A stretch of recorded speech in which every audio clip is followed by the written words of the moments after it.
Bom dia, pessoal, tudo bem? Que saudade de vocês. Olha, o coraçãozinho anda apertado, porque, né, puxa, tanto tempo já faz, né, pessoal?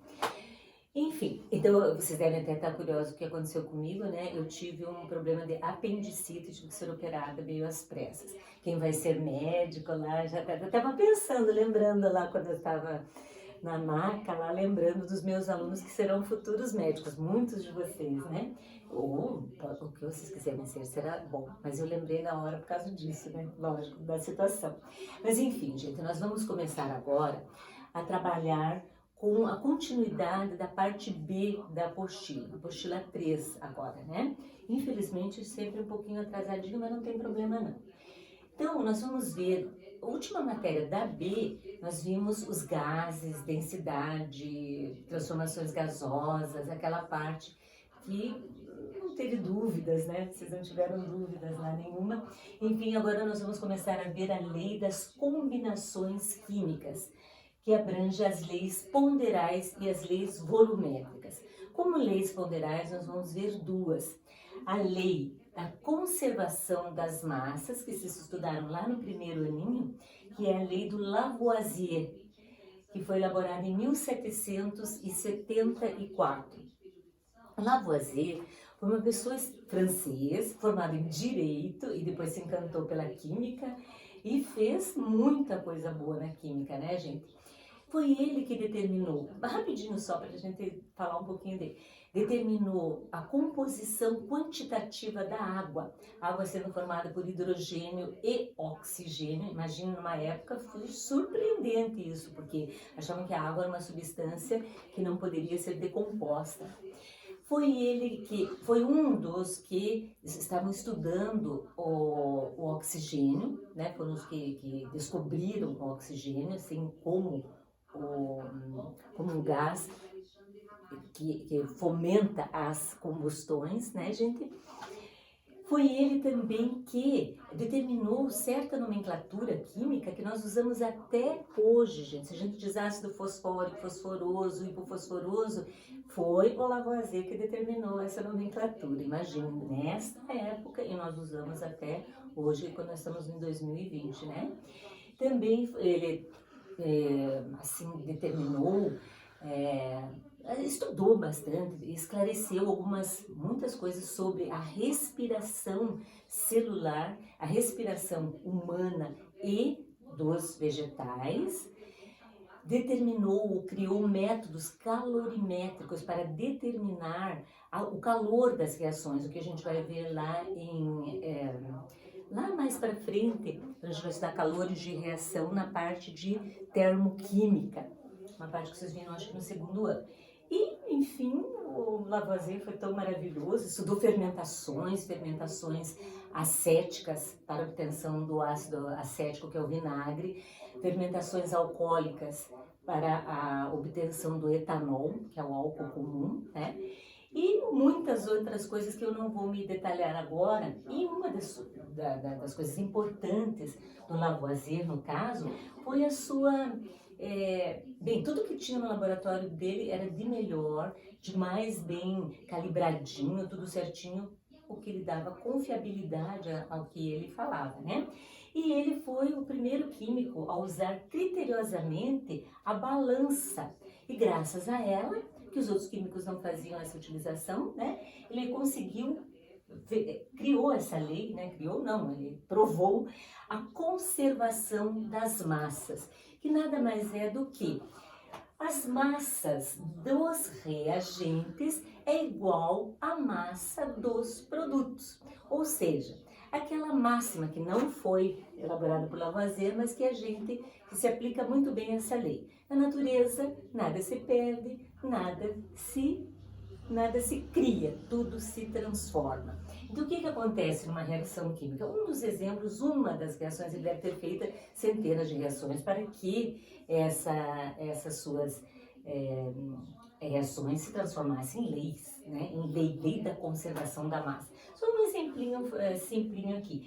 Ele pegou o óxido de mercúrio, que é um pozinho vermelho, até nós temos ali no laboratório, e aquecendo o óxido de mercúrio, ele obteve o mercúrio, como nós o conhecemos também, que é aquele líquido, né?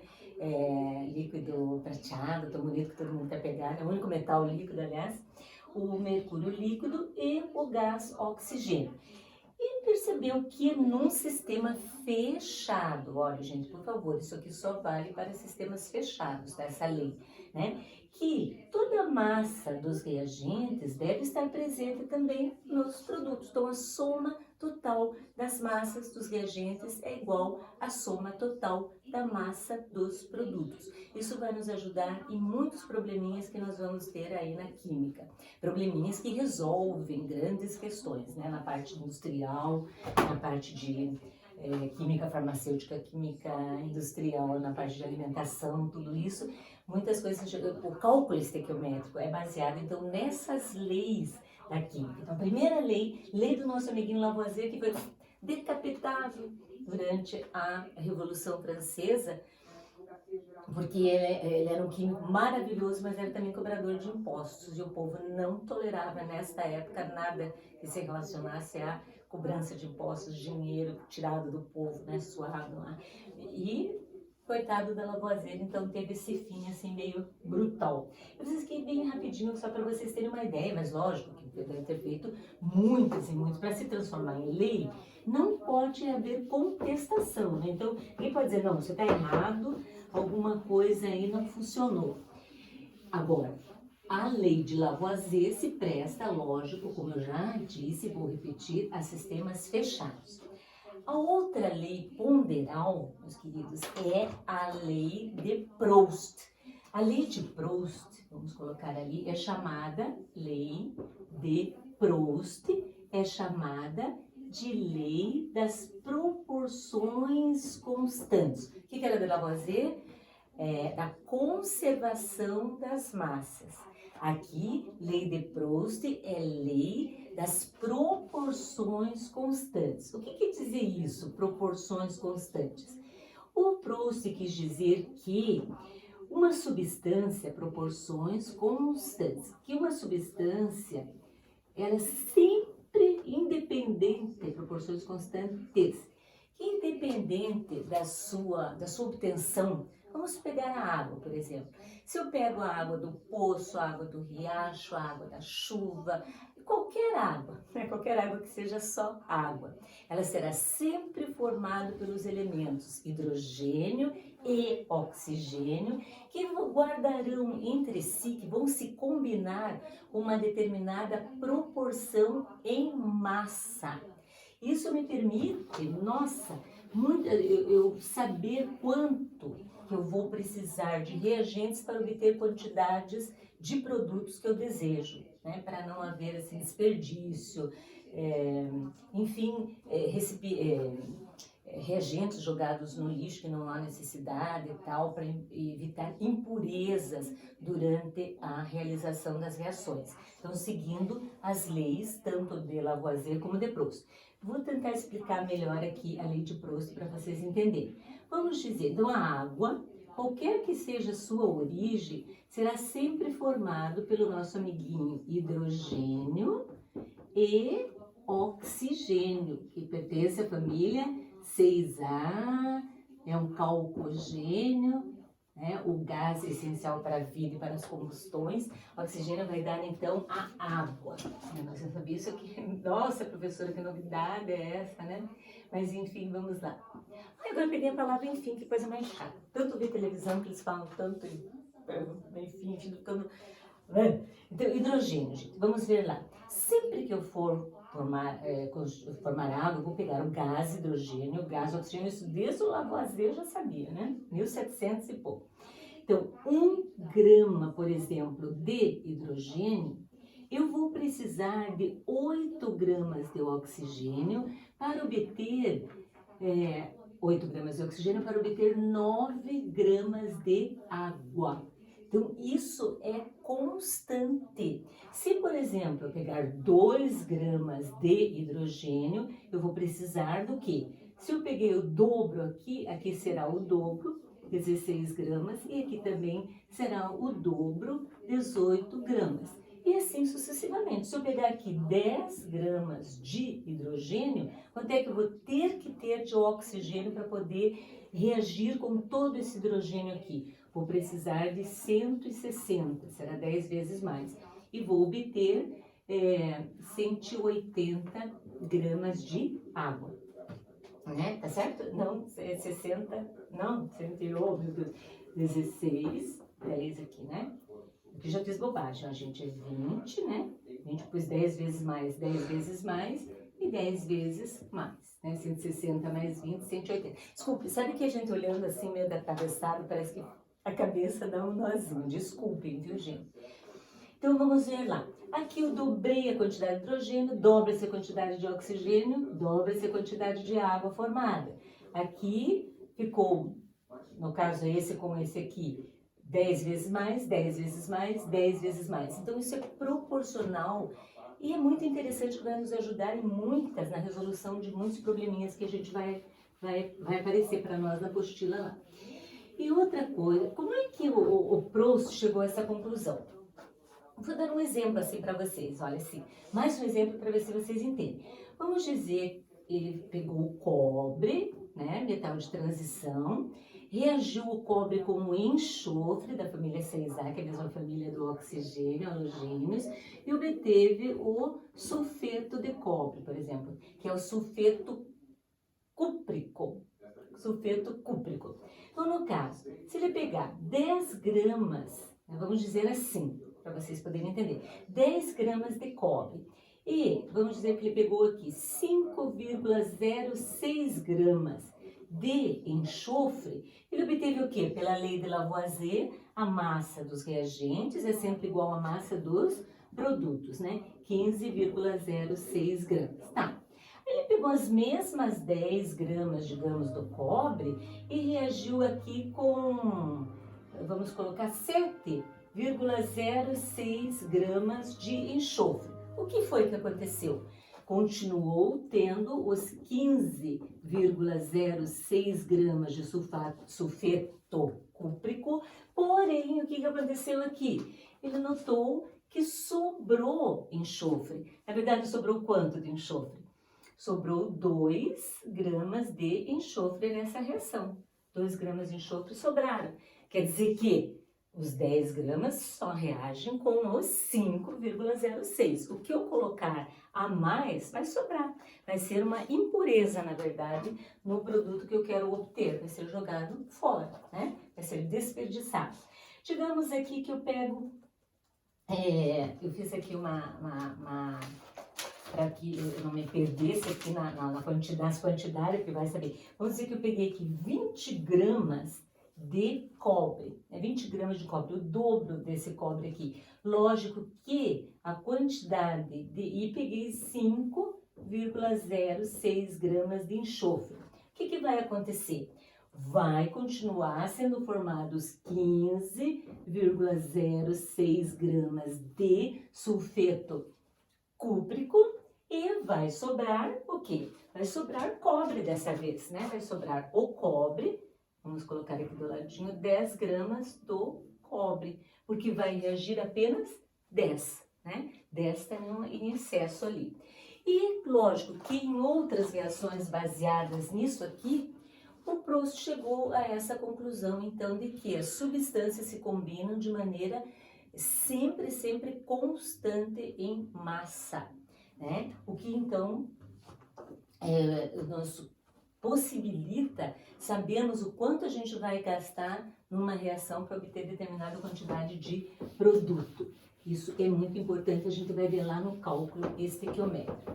E a terceira, não, a segunda lei, na verdade, nós vamos ver leis ponderais, que nos interessam agora, essas duas. Então, lei da conservação das massas, que é de Lavoisier, e a lei das proporções constantes, que é do Proust. São leis ponderais, que se relacionam à massa. E existe a lei volumétrica, que foi elaborada por Gay-Lussac. Vocês lembram lá do Gay-Lussac nas transformações isotérmicas que a gente estudou, né? Lembram lá na apostila passada. Então, o Gay-Lussac, ele fez essa lei também da volumétrica, que se chama lei dos volumes constantes também. Então, digamos lá que eu tenho o nitrogênio, tá? O nitrogênio, que vai reagir com o hidrogênio para obter o quê? O que a gente obtém com o nitrogênio e com o hidrogênio? A gente vai obter a amônia, 2 mols de amônia. Então, o Gay-Lussac disse que é muito parecido com a lei de Proust, que os volumes de gases numa reação química, dos volumes de gases que estão participando de uma reação química, desde que eles estejam submetidos às mesmas condições de temperatura e pressão, eles vão guardar entre si uma proporção de números inteiros e pequenos. Quase a lei de Proust, porém relacionada com volumes.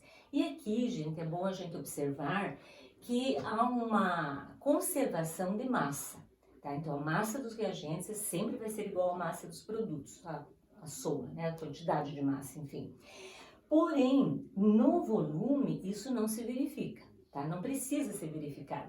Às vezes, uma reação com gases forma-se um produto que ocupa um volume menor, então a gente diz que ocorre com contração de volume, e às vezes ocorre com expansão de volume, quando forma-se então um gás que ocupa um volume maior, tá?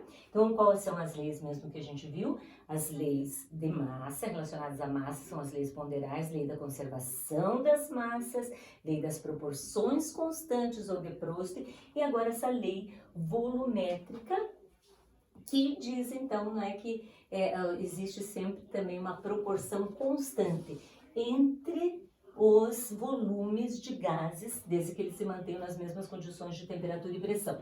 Então aqui seria 1 mol de nitrogênio para 3 mols de hidrogênio, que daria 2 mols de amônia. Se eu quiser usar aqui 3 mols de nitrogênio, quanto é que eu vou ter que usar de hidrogênio obrigatoriamente, já que tem que ter uma constância nessa proporção? Então, seria quanto? 3 vezes 3, 9. Se eu tripliquei aqui, vou triplicar aqui e vou triplicar aqui também. Isso, se vocês compreenderem bem isso, fica fácil, sabe, gente, de a gente resolver as coisas. Vamos dizer aqui, se eu pegar 10 de nitrogênio, quanto que eu vou pegar de hidrogênio? Vou pegar 30. Quanto que eu vou obter de amônia? Vou obter 20. Vejam que aqui eu estou trabalhando com volumes. Espera aí, professora, 30 mais 10 seria 40. E daí em massa, né, gente? Volumes, não há necessidade, então, de haver essa conservação de volume. Não tem a razão disso daí, de ter isso, né? E agora, gente, olha, então na teoria dessa matéria, só isso aí. A gente vai ver agora alguns probleminhas. E, por favor, eu não vou fazer muitos problemas, porque eu acho difícil colocar aqui. Então, vocês fazem, e se vocês tiverem dúvidas, perguntem, não custa lá só por professora, tal problema. Eu passo para vocês direitinho, explicando, tiro a fotinho lá, passo para onde vocês quiserem, tá? Só o que eu acho difícil eu passar problemas para vocês aqui, nesse quadrinho. Eu me perco entre ler o problema e escrever. Eu vou tentar passar só algunsinhos assim, tá, gente? Senão fica aquelas aulas compridas e vocês reclamam. Vamos ver a aulinha 9.4, tá? O probleminha 9.4, tá? 9.4, só pra gente ver uma aplicação aqui. Vamos fazer um exercício de assimilação, de aperfeiçoamento e aqueles mais, né, os mais difíceis um pouco, que não são tão difíceis às vezes. Então, diz lá no 9.4, aplicando a lei de Proust no quadro respectivo, então, onde eu vou ter 2 hidrogênios reagindo com oxigênio para dar a aguinha, 2 mols de água. Então, tem lá que eu usei 4 gramas de hidrogênio com 32 gramas de oxigênio para obtermos 36 gramas de água. Aí temos aqui 1 grama de água e 1 grama de hidrogênio, perdão, quer-se saber a quantidade de oxigênio e de água. Facinho, né, gente? Então, o que eu fiz? Vejam bem, o que eu vou ocupar aqui?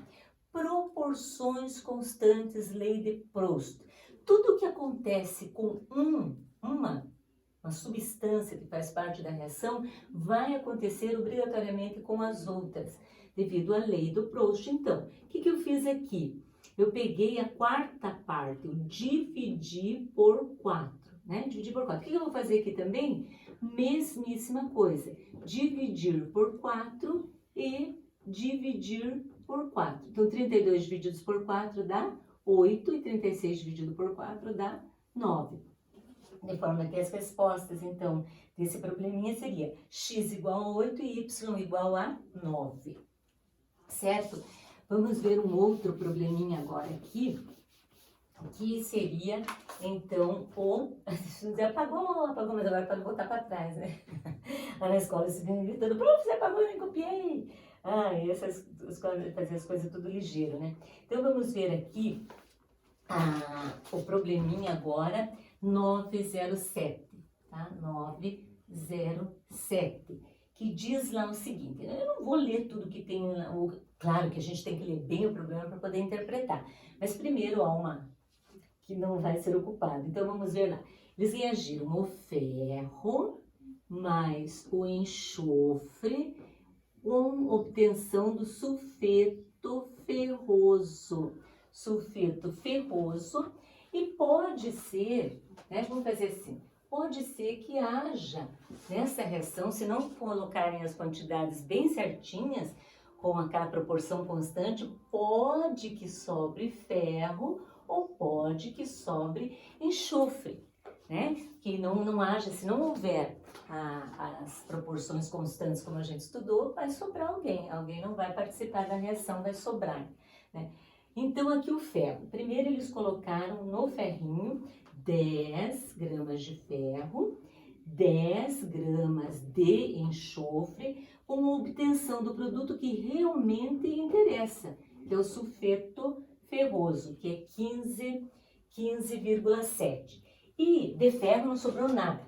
Se tem esse tracinho aqui, quer dizer o quê? Que todo o ferro foi ocupado durante a reação, quer dizer, toda aquela 10 gramas lá foi utilizada na reação química, né? E de sulfeto sobrou quanto mesmo de sulfeto? Vamos ver lá. Sobrou 4,3 de sulfeto. Então, isso aqui quer dizer o quê? Que sobrou. Se sobrou porque não participou da reação. Se não participou da reação, se eu coloquei 10 gramas e sobrou 4,3, o que eu tenho que fazer? Uma continha de menos, lógico, né? Então, eu coloquei 10 para reagir, 10 gramas, né? E sobrou 4,3, de modo que, então, 3, 4, 5, 5,7 foi o que realmente reagiu, 5,7. 10 mais o 5,7 deu o produto que realmente interessava. Então, sobrou 4,3 de desperdício lá do enxofre, 4,3 gramas foram jogados no lixo, né? Não prestou para nada.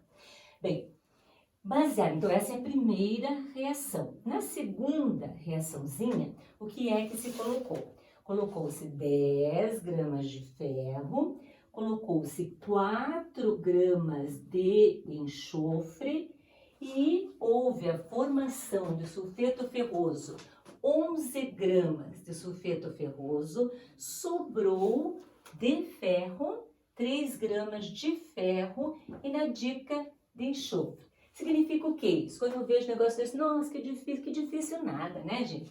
10 gramas de ferro eu coloquei para reagir. Sobrou ferro? Sobrou. Sobrou 3 gramas. Se sobrou 3 gramas, quanto foi que reagiu, na verdade? Apenas 7. Né? Então, não foi o 10 que reagiu, foi 7. 3 sobrou porque não reagiu. Não sobrou nada de enxofre, significa que essa quantidade de enxofre foi totalmente utilizada durante a reação. 7 mais 4, 11, que é o sulfeto ferroso. Esse aqui é o excesso, se eu contar 10 mais 4, 14, daí 11 de sulfeto ferroso mais 3, 14, que seria então a lei do Lavoisier, né, da conservação das massas. Mas se eu tirar agora o ferro ali, né, esse 3 que sobrou, 7 mais 4 vai me dar o produto que realmente me interessa. Então, o quanto reagiu foi 7 com 4. E esse 3 aqui sobrou, né? Sobrou, tá demais ali. Tudo que é demais vai pro lixo. Tá. Muito bem. Então agora, gente, agora o problema pergunta o quê? Aqui que está o problema da professora ser meia cegueta, né? Analisando-se esses dados, podemos prever que quando são empregados 20 gramas de enxofre, qual será a quantidade de ferro necessário para reagir totalmente com esses 20 gramas de enxofre? Deixa eu colocar aqui uma diferente agora. Agora eu coloquei 20 gramas de enxofre. Quanto a quantidade de ferro necessária e quanto será a quantidade de sulfeto ferroso formado? Então, como é que a gente vai fazer? Bem, lembrem-se das proporções constantes, gente. Fazendo a relação aqui. 4 em relação a 20 é quanto? 4 em relação a 20 é multiplicado por 5, né? 4 vezes 5, 20. Então, se eu multipliquei por 5 aqui, como é constante, né, as proporções constantes, claro que eu não vou pegar o 10, porque eu sei que o 10 não reagiu, quem reagiu foi 7. Então, eu vou multiplicar o 7 por 5 também, e o 11 por 5 também, que eu vou obter, então, os resultados, né, que seria aqui 7 vezes 5, 35 gramas de ferro, que reagiriam totalmente com os 20 gramas de enxofre, e obteríamos como produto o sulfeto ferroso 55 gramas. Prof, por que sulfeto ferroso? Por que não é férrico? A carga de enxofre, vocês sabem, não tem nada a ver com o problema, mas só para a gente, né, dar uma recordadinha aqui. O enxofre da família 6A tem carga -2. O ferro pode ter duas cargas possíveis, gente. O ferro pode ter carga +2 e +3. Quando ele está com carga menor, isso é coisa do Lavoisier. Quando está com a carga menor, é ferroso. Quando está com a carga maior, é férrico. Então, já que o enxofre aqui é -2, quanto vai ser o ferro? +2. Então, como é +2, eu digo ferroso. Se fosse +3 aqui, que tivesse um jeito de ser +3, ele seria férrico. Só para dar uma recordadinha para vocês nisso aí, que eu tenho certeza que às vezes tem um pontinho de interrogação. Mas por que férrico? Por que ferroso? Por que uma hora cúprico? Por que cuproso? Por causa das cargas. Quando tem sempre o NOx menor é osso e quando tem o NOx maior é I, tá? Mas isso é explicação de outras aulinhas para a gente revisar. Então daqui, gente, eu vou passar esses dois probleminhas só. E se vocês tiverem dúvidas, fácil, isso vai ficar a cargo de vocês, do interesse de vocês. Quem vai fazer matérias que precisam de química tem que pegar a química valendo. Eu tô aqui, gente, o dia inteiro sem fazer nada. Sem fazer nada não, mentira. Sempre tem alguma coisa pra fazer, né? Mas então, por favor, me liguem. Eu tenho a maior boa vontade e fico feliz se vocês me perguntarem, beleza? Então aqui seria essa aulinha aqui, vocês fazem os exercícios. Um beijão pra vocês.